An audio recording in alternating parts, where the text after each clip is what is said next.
What's going on, everybody? Welcome back to the vlog. We got all the drainage situated now, and now we're on to the patio. And this is gonna be a raised patio because, again, we want the grade of the patio to be above the grade of the yard so that we don't create any more water issues. Everything's gonna drain off of it and it's not gonna get backed up. So we're working on that right now. I'm gonna walk you through the whole thing, so make sure you hit subscribe. Stay tuned.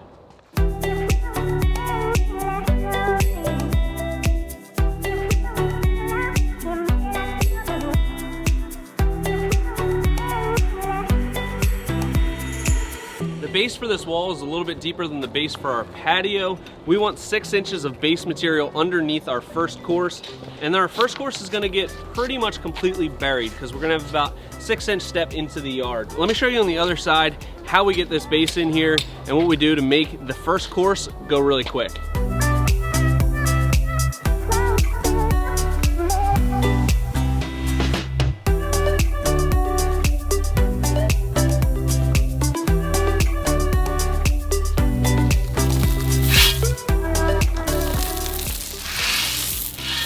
So you can see in that time lapse how we have this trench here, and then we have our geotextile fabric underneath, and our setting bed we actually do just like a patio. We have these pipes here set at our elevation, and Josh is going to show you what we do.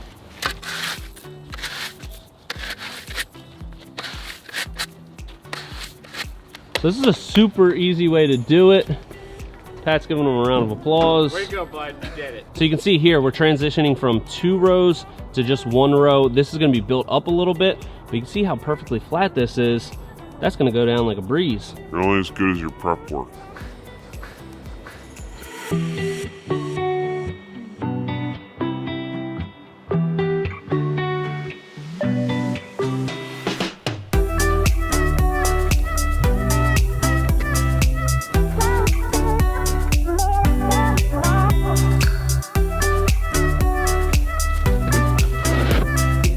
What do you got there, bud? Geotextile. What's that for? So the stone doesn't sink into the dirt in China. Okay, yeah, it's a soil separator. What else is it? What else does it add to our base? Strength. Yeah, exactly. Geotextile fabric is going to act as a soil separator so we don't have migration of our base stone into the subgrade, and it's also going to add some tensile strength. So if you have small pockets of settlement in your subgrade, this geotextile is going to be able to bridge those small gaps. You still want to make sure that your base is nicely compacted, but it's going to be able to bridge small amounts of settlement. It's just a good step to add in there for a little extra insurance. So we're getting this geotextile down. We're just going to have it slightly go up the side of the step. Then we can get our base in there.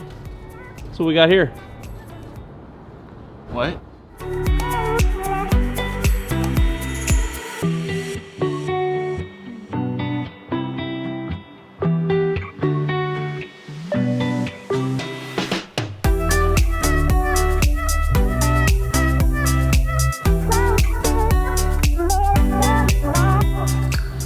So just like that, we have these 2 little landings done. Show them that. We've got the Rocka wall as our border here, and then we've got a little bit of this Antika in Onyx black with the blue 60, slate texture, shale gray. All right, let me show you what we got going on over here, because we've got a little bit of an issue that we got to work around, and that's something we got to deal with, so let me walk you through that.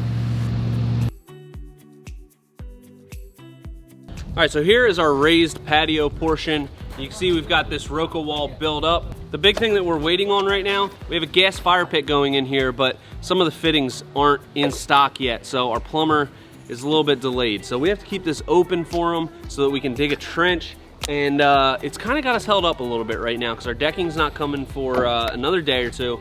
So we're gonna try to keep going as much as we can here. We have another relief wall across the back because it's gonna be brought up a little bit. And we're gonna try to get that in, get as much stone in here in the areas that the trench isn't gonna be, but this is one of those things that kind of throws a wrench in our planning, and we're not gonna be able to finish this patio before we get to the deck because we're waiting on the plumbing, but hopefully that doesn't take too long. So we're gonna jump on this, check back. We're trying to get our subgrade compacted here, and a nice little tip for you This is a little bit of a clay type soil. It's not too bad. It's not too soft and spongy where we need to make big amendments to the soil, but the compactor's running a little bit slow over it just because it's kind of sticky soil. So we put down a thin layer of this 3/4 stone. We'll compact that into the subgrade and then we can do our geotextile. But this is a good little trick. If you have just a little bit of a sticky type soil, compact some of this into that subgrade and you'll be good to go.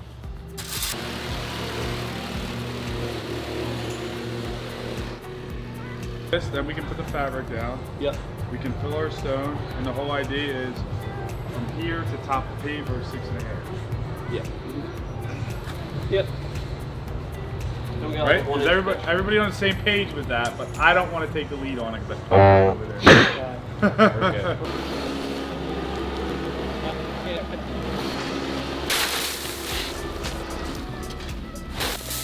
So one thing that you definitely want to keep in mind when you're building a patio and you have to put stuff underneath of it, like our drainage here, we had to dig this trench out. We don't want to backfill this with dirt because that's not going to be able to get full compaction around this pipe, and we don't want to run the compactor right over top of this pipe and crush it. So we want to fill this in with 3/4 clean stone. Even if you're using a modified base, you want to use this 3/4 clean stone because when you dump it out of the barrel, it's already at 90% compaction. So we're not going to have any settlement in this trench and we're going to be good to go.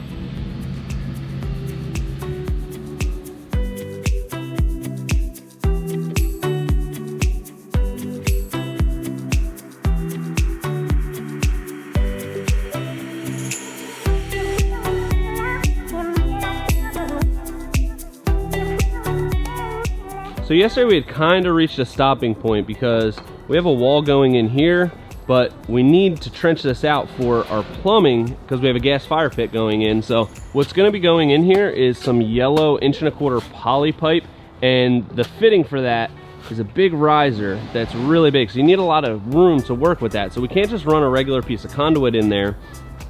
But what I figured yesterday is we can put a conduit sleeve underneath our wall. We'll extend it out in both directions pretty far so that we can at least finish this. They'll have a lot of room to work in here to get the riser on and then connect to the pipe, which is going all the way around here to the gas meter. On a job like this with a lot of different stuff going on, plumber, decking, patio, scheduling can be one of the toughest parts, especially this year with material shortages like crazy. So this is unexpected waiting for the plumber because he's waiting on that riser. So we had to get a little creative on how we're gonna do this. It isn't how we would normally do it. Normally we would have that whole pipe in there, set in the spot where the fire pit is gonna go, and then we could build around it and that final connection can be made at the end. But we're just trying to keep going here. So this is gonna keep us moving and hopefully that decking comes because we're ready to jump on that. Hey, thank you for joining me in exploring this season's new fall fashions. Available exclusively at Walmart.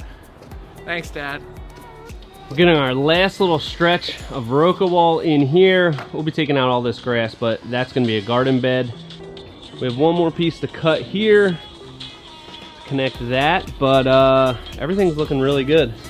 And I think our fortunes are starting to change because we just got our decking, so we can keep moving over there. Plus we got the rest of this wall in, which really helps, so we can get some more stone in here, avoiding the area where we need a trench for that gas line. And we're gonna have exactly enough of that Rocka wall. We're gonna have like a 3-inch piece left over. So that's a good sign. Everything's starting to go really well. And they're starting to get some of that decking up on the outside of that bar. I'm pumped.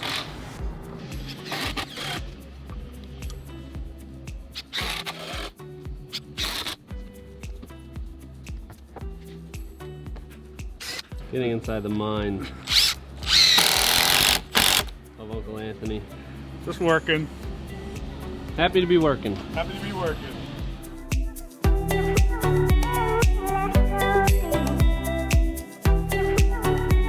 But you're gonna have to wait for the next vlog for that. We've got some awesome details coming up, columns, trim, decking, all kinds of cool stuff. So make sure you hit subscribe. And until next time, this is Premier Outdoor Living.